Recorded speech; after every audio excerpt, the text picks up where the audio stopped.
Hey everyone, and welcome back. So here we are on the day that we poured the cement footers for the foundation of the cabin. The most important part of the day was making sure that these sonotubes were in the ground and completely level before we started to pour the concrete. We did a lot of measuring and digging and double and triple checking to make sure that everything was right and up to my expectations. You know, they always say that hard work pays off, and I found that to definitely be true because I am a perfectionist when it comes to this cabin and making sure that everything goes perfectly according to plan. These holes were dug 2 feet into the ground to adhere to the frost line guidelines in West Virginia, which is 18 inches is a minimum and 24 inches as a maximum. Making sure that all of the sonotubes with the backfill were perfectly level. And as you could see, they were level. Then we began backfilling the sonotubes, making sure they had a solid base to keep them stiff, all the while making sure that they were level to start with the cement pouring. Because one of the most important parts of your cabin build is going to be the structure and strength of your foundation. This is my friend George, and he was making sure that his laser level lined up all of the sonotubes to make for a perfectly level foundation, and that all of the sonotubes lined up the way that they should be. Right here I am just marking to make sure that we have that perfect alignment before we started cutting the tips of the sonotubes off to make sure they were equally level with one another. Now, I may not be the best for this job, and it definitely was a little challenging making sure that this line was completely centered and drawn all the way around this tube, but I managed. I am marking because all of these sonotubes needed to be the same height. The next step was cutting the tops of the tubes off so that we could begin filling the tubes with concrete.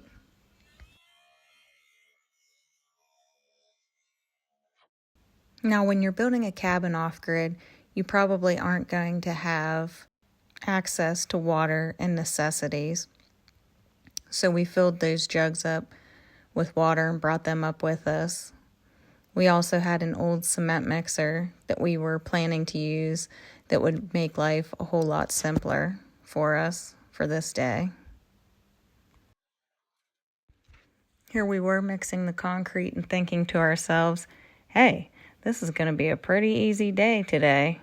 And let me tell you, we were a little bit wrong. We put 4 pieces of rebar down into each sonotube, but if there was a piece of sonotube that was higher than the other ones, due to the height of the land and the soil, we did 8 pieces of rebar. It was nice to have extra hands and extra help on this because I don't feel like we could do this on our own without the help of Nathan pushing this wheelbarrow up over 60 different times with the cement so that we could pour the sonotube. So I am thankful for that.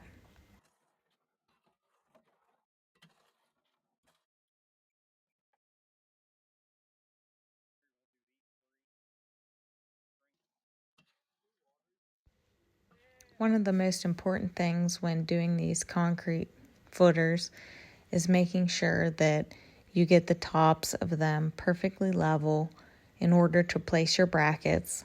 So that's what we are making sure that we did with these right here.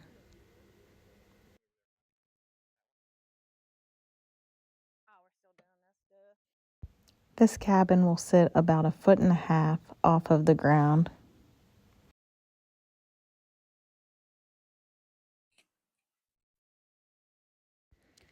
After we had about 2 footers poured, Nathan came up to tell us that the cement mixer was smoking. So as I started walking down the path, I could smell a very strong chemical smell, and come to find out the cement mixer on the inside, the motor and the resistor, it was completely fried. So my friend George tried to rig it up a different way so that we could still use it, but he was unsuccessful. So we had to start mixing by hand to rig it up. And you know, when you're building off grid, these are things that you're going to run into, and you have to learn to adapt and overcome. So Mike, who is 62 years old, ended up mixing 35 bags of concrete by hand. And here once again, I'm just smoothing out the top of the concrete, making sure everything is as smooth as possible. We had about 2 footers done, and the cement mixer died, just fried. So now Mike is down there, friend of mine, and he's mixing everything by hand, and then his grandson is wheeling it up in the wheelbarrow. But we have 3 tubes to go. This one already has a bag of concrete in it. So you run into those issues when you're doing this off-grid stuff, and you don't have the necessities available to you, but you adapt and overcome. I believe we had about 3 footers left when we were doing this footer and filling it with concrete. So we knew we were getting to the end, and honestly, this wasn't as hard of work as I had planned that it would be. So it was a pretty chill day. And finally, we made it to the very last footer, and we were done pouring for the day. For it to... Yeah, that little shovel makes a big difference. Here I am just adding the last pieces of rebar to the last footer. This tube required 8 pieces of rebar. You base that off of the height. This hole and the way it was set up was a lot shorter, so the tube was higher. And that concludes the foundation. The next video is going to be very exciting because it will be starting the cabin build.